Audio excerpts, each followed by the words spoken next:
Shalom saudara yang kasih dalam Tuhan. Saudara yang kasih dalam Tuhan, kita akan mendengar firman Tuhan. Dan saya rasa hari ini jangan sampai membuat jenuh saudara ada di rumah. Tapi perlu saudara tahu bahwa Tuhan pun turut bekerja walaupun saudara ada di rumah. Saudara yang kasih dalam Tuhan, mari kita berdoa terlebih dulu. Bapa di surga, dikuduskan namamu, datang kerajaanmu, jadi kehendakmu.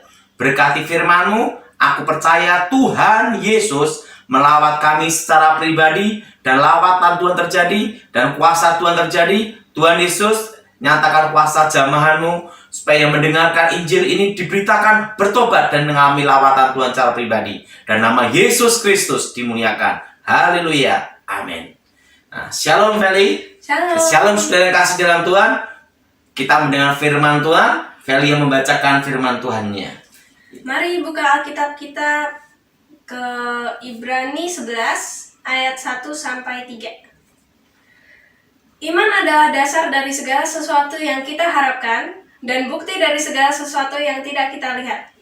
Sebab oleh imanlah telah diberikan kesaksian kepada nenek moyang kita. Karena iman kita mengerti bahwa alam semesta telah dijadikan oleh firman Allah, sehingga apa yang kita lihat telah terjadi dan apa yang tidak dapat kita lihat. Shalom. Saudara yang kasih dalam Tuhan, dasar dari iman adalah harapan. Apapun tantangan, apapun badai, apapun rintangan dalam hidup saudara, yang tidak boleh hilang adalah satu, harapan. Pertama, harapan akan apa? Pertama, bahwa badai pasti berlalu. Saudara yang kasih dalam Tuhan, tahun ini akan terjadi resesi ekonomi. Semua orang pada takut. Dan dikatakan bahwa tahun ini dikatakan tahun tikus, saudara. Artinya apa, saudara? Saudara, kita tidak boleh jadi tikus, walaupun orang mengatakan tahun tikus. Karena apa? Tikus itu kalau keluar dari lubang, makan. Setelah makan, kembali ke lubang, nyimpen makanan di lubang. Begitu keluar, ketemu orang, bubar, lari. Kita tidak boleh seperti tikus, saudara. Karena kita adalah anak Tuhan. Sekalipun dengan tahun tikus, kita adalah orang yang diberkati Tuhan. Dasar dari iman adalah harapan. Harapan kita bahwa badai pasti berlalu. Dan perlu tahu bahwa tahun ini akan terjadi resesi. Nah, saudara, bagaimana cara menghadapinya?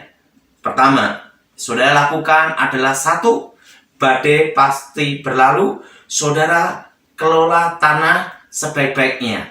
Saudara di rumah punya lahan 100 meter, 50 meter, atau lahan ya walaupun hanya misalnya hanya 5 meter aja.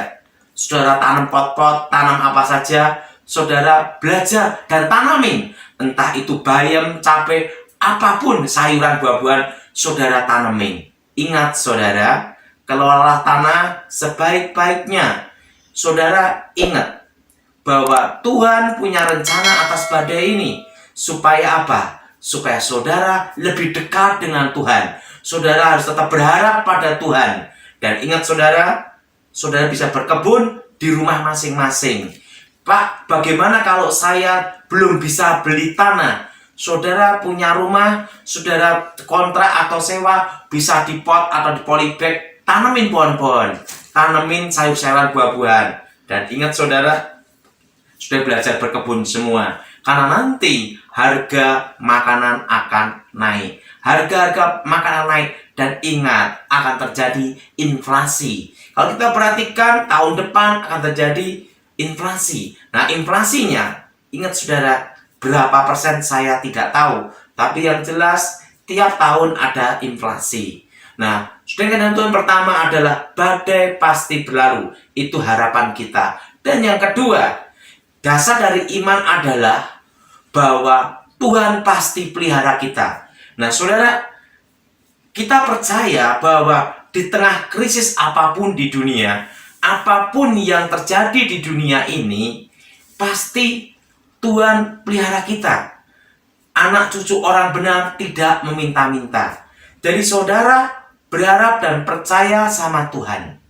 Dan pada waktu saudara tidak boleh keluar rumah, hanya diam di rumah, saudara harus tetap jadi berkat. Beritakan Injil.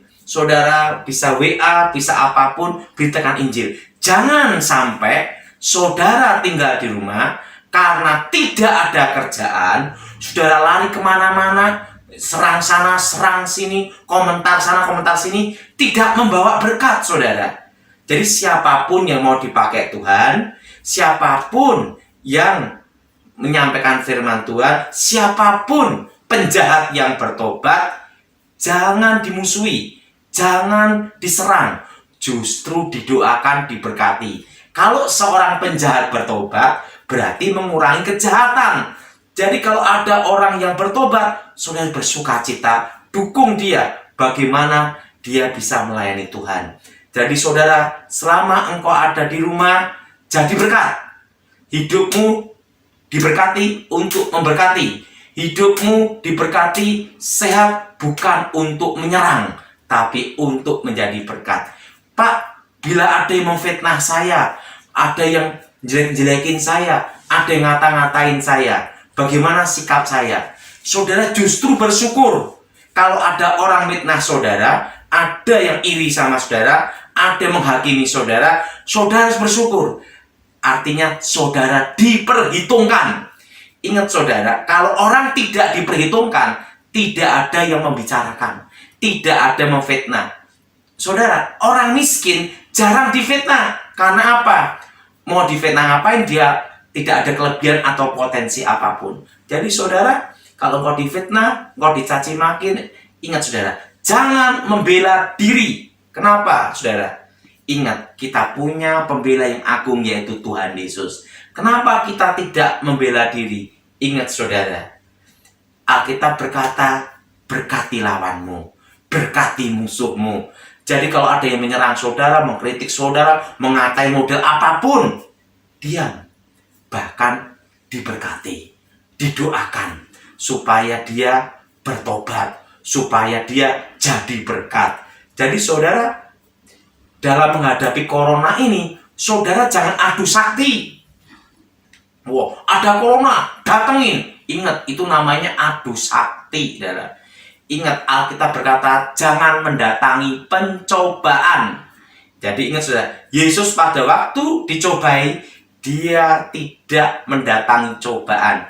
Dia katakan apapun harus dihadapi dengan firman Tuhan. Dikatakan ada tertulis, jangan mencobai Tuhan Elohim.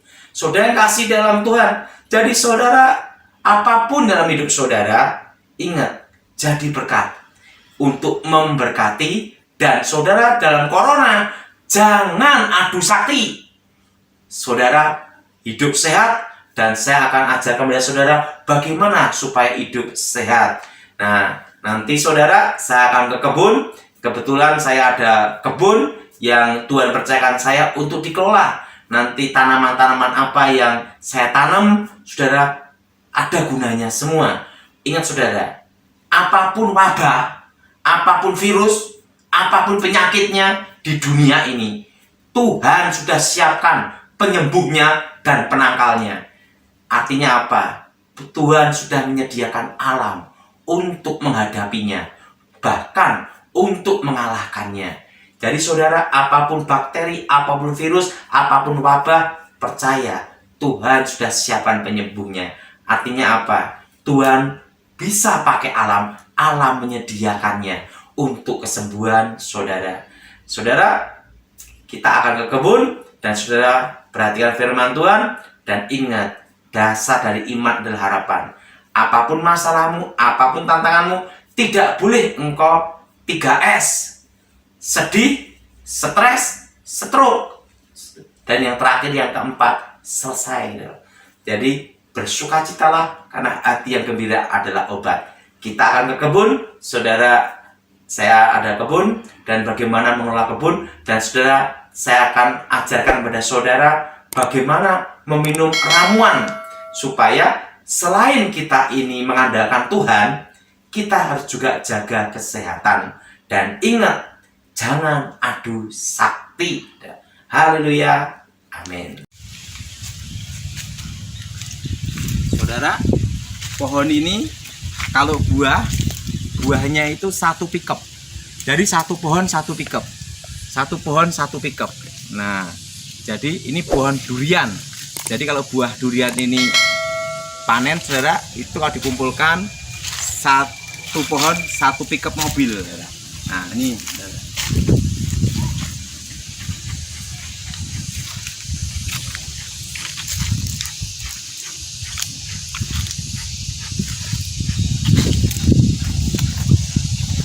Ini adalah bibit apokat yang terbaik. Dari semua tanaman-tanaman itu kita cari bahan-bahan yang terbaik di berbagai tempat. Sampai Australia, saudara, bibitnya. Oke, tempat. Ini adalah nangka madu. Jadi tanaman-tanaman di sini ada, saudara, ada kelengkeng, ada apokat, ada manggis, ada durian musangking, dan semua adalah bibit yang terbaik. Nah, jadi maksimalkan tanah itu saudara kelola. Dan semua total kalau digabung tanah ini ada, tanah-tanah untuk kebun saya ini yang Tuhan percayakan ada 1 hektar. Durian musangking.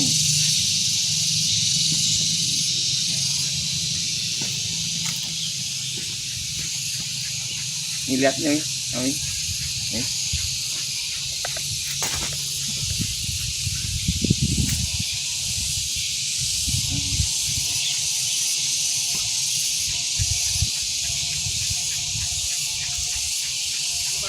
Yuk, mana ya?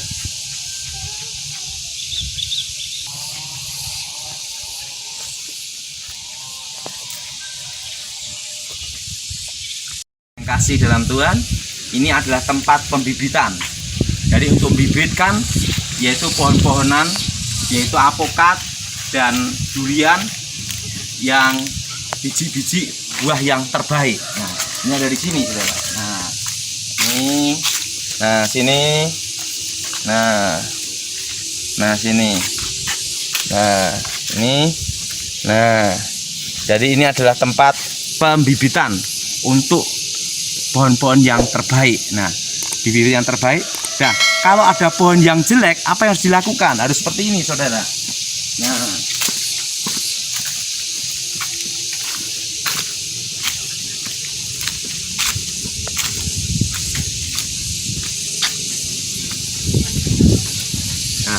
saudara, pohon ini hasilnya jelek. Nah, makanya ditebang. Setelah ditebang, ini tumbuh kembali. Kita stek, cari bibit atas, di stek dengan pohon yang terbaik supaya akarnya ini sudah jadi dan ini nanti tumbuh menjadi bibit yang unggul. Haleluya. Nah, sekarang kita akan lihat jahe. Mari kita lihat jahe.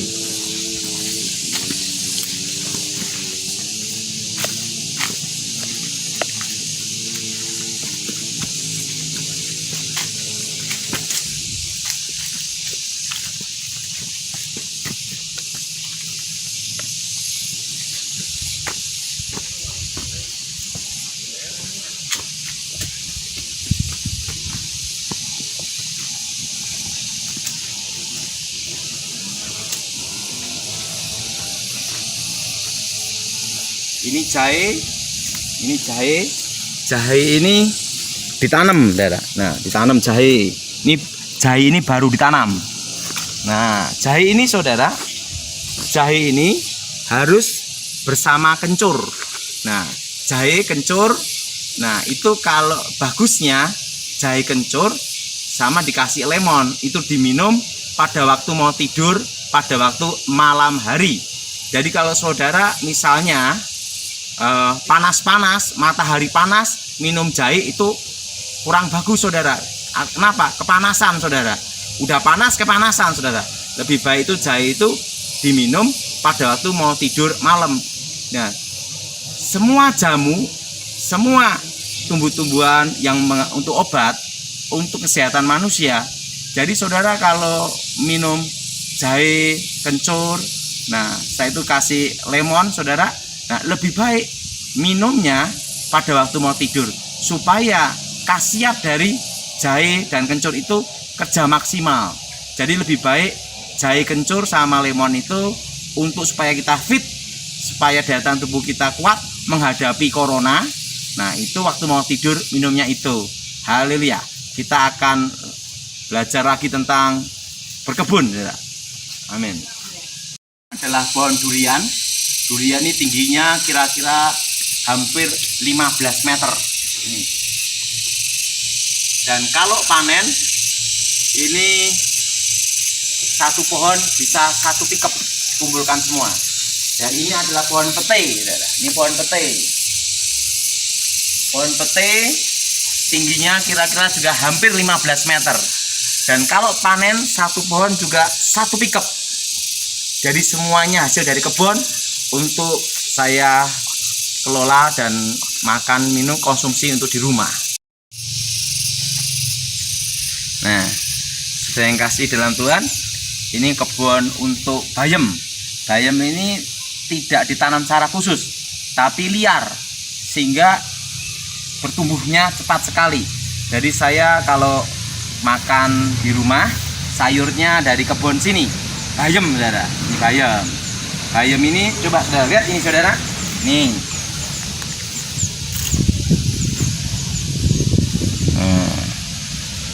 Dan ini lihat, saudara.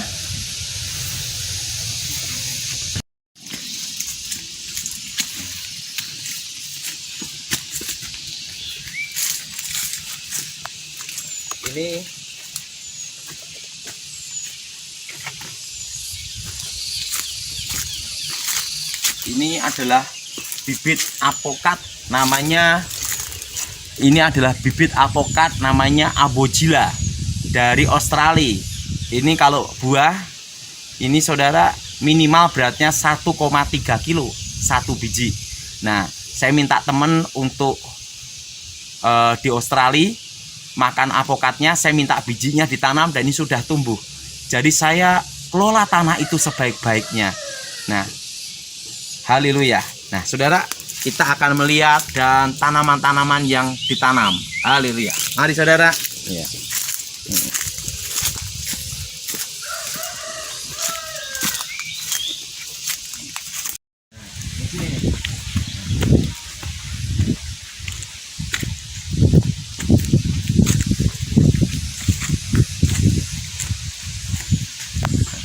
Saudara yang kasih dalam Tuhan, nah ini adalah pepaya dan ini adalah pisang. Lihat ini, saudara, pisang.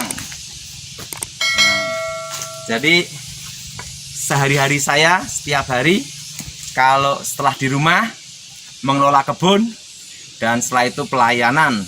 Jadi saudara harus berkebun.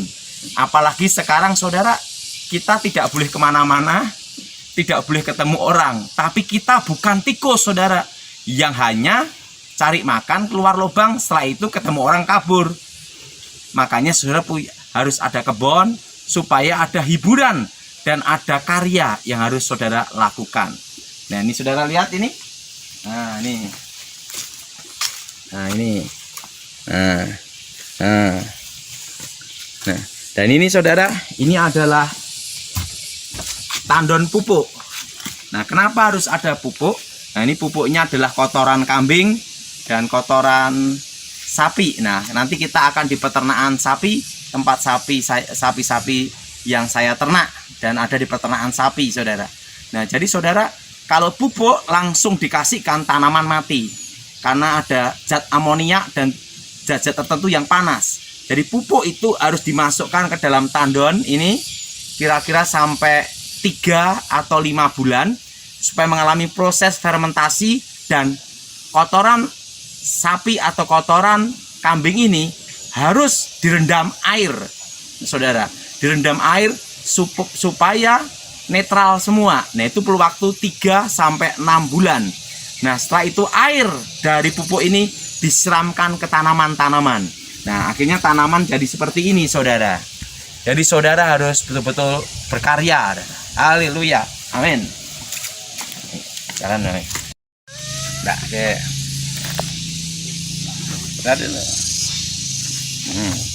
Saudara, ini pisang bawen ya, ini ya. Ini pisang bawen hasil dari kebun yang dimakan setiap hari kalau di rumah, saudara. Jadi saudara harus berkebun. Haleluya. Nah, ini yang mengelola kebun. Yang ngomong, Eri, saya yang mengelola kebun. Saya yang melakukan Pak Tony. Ya, Pak Tony Daud. Tony Daud. Lele ya. Her. Ini angkat Her.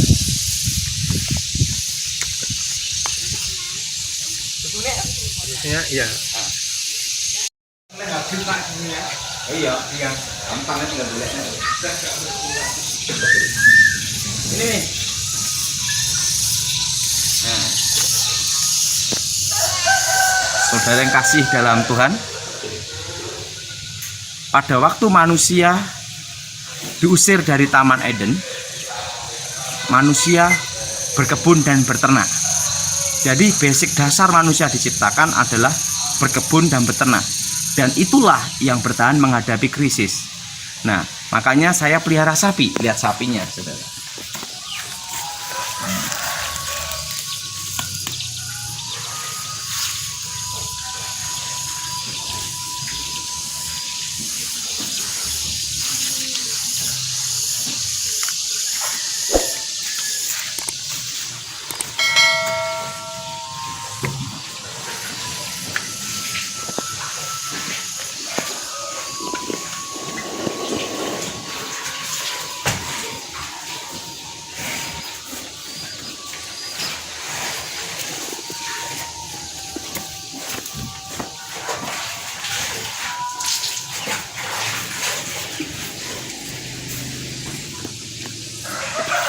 Kita harus pelihara sapi.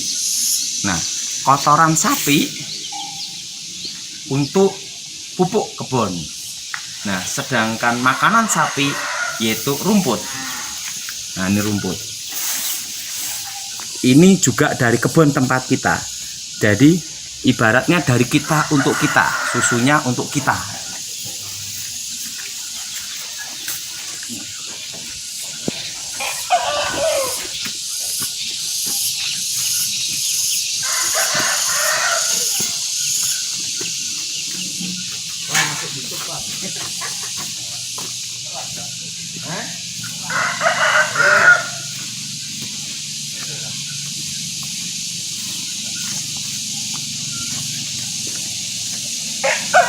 Ini adalah pohon musangking. Jadi ditanam tanda musangking. Ini musangking.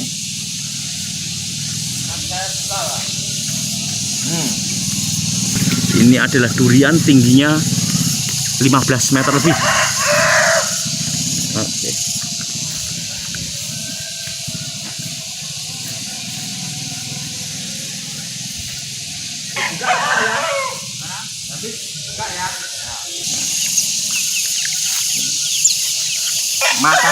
Makanan sapi dari kebun.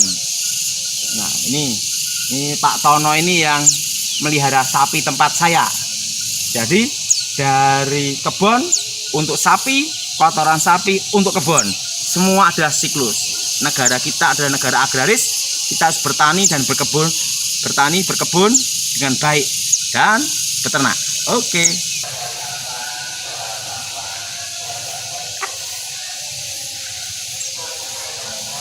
Bibit dari stek dari Pak Tono yang nyetek sendiri dari Jogja, ya Tono ya. Ini tanaman sendiri.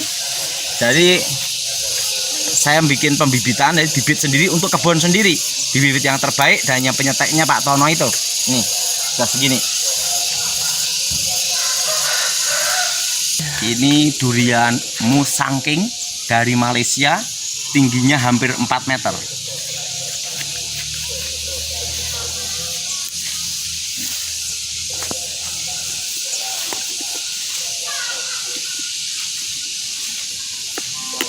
Musangking.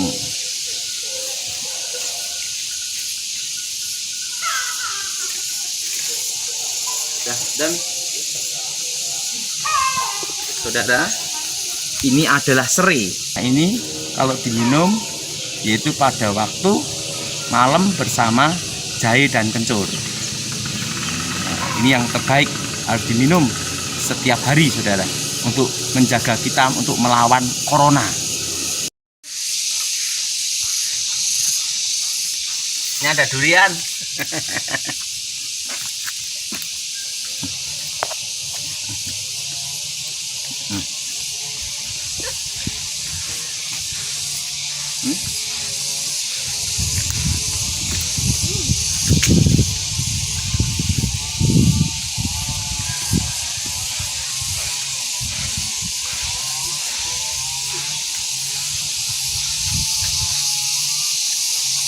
pisangnya nih.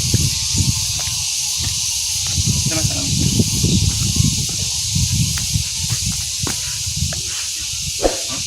Ini serta. Ini loh.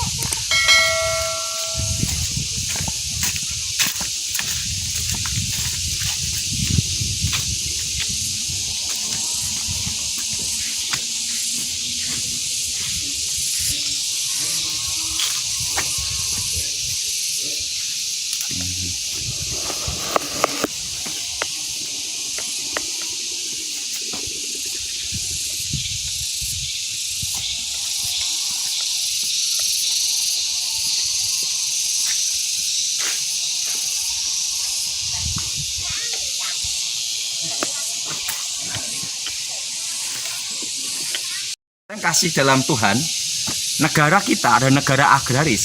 Jadi kita harus kembali ke dasar lagi, ke agraris, yaitu pertanian. Kita tidak boleh tergantung impor. Nah, saudara yang kasih dalam Tuhan, bagaimana kalau menghadapi musim kemarau? Nah, kita diberi namanya hikmat, yaitu seperti ini, saudara. Ini adalah pohon musangking. Ini adalah durian musangking. Saya tanam 2 tahun yang lalu. Nah, dan apa yang terjadi? Kita harus bikin paralon di sini ke dalam tas ini. Nah, ditanam kira-kira 50 cm atau 30 cm di dalam tanah. Kenapa, saudara? Kalau kita hanya menyiram air ke sini, 1 hari kena matahari habis. Dan kalau di musim kemarau, tanaman bisa mati karena karena air tidak sampai ke akar. Tapi kalau ditanam ke sini setengah meter atau 30 cm, waktu disiram langsung ke akar, dan ini bertahan. Kita kalau kemarau menyiram seminggu 2 atau 3 kali sudah cukup karena kelembapan ada. Haleluya, amin. Kebun saya sama Pak Doyo di sini sudah banyak segala macam tanaman buah-buahan, sudah bagus semua.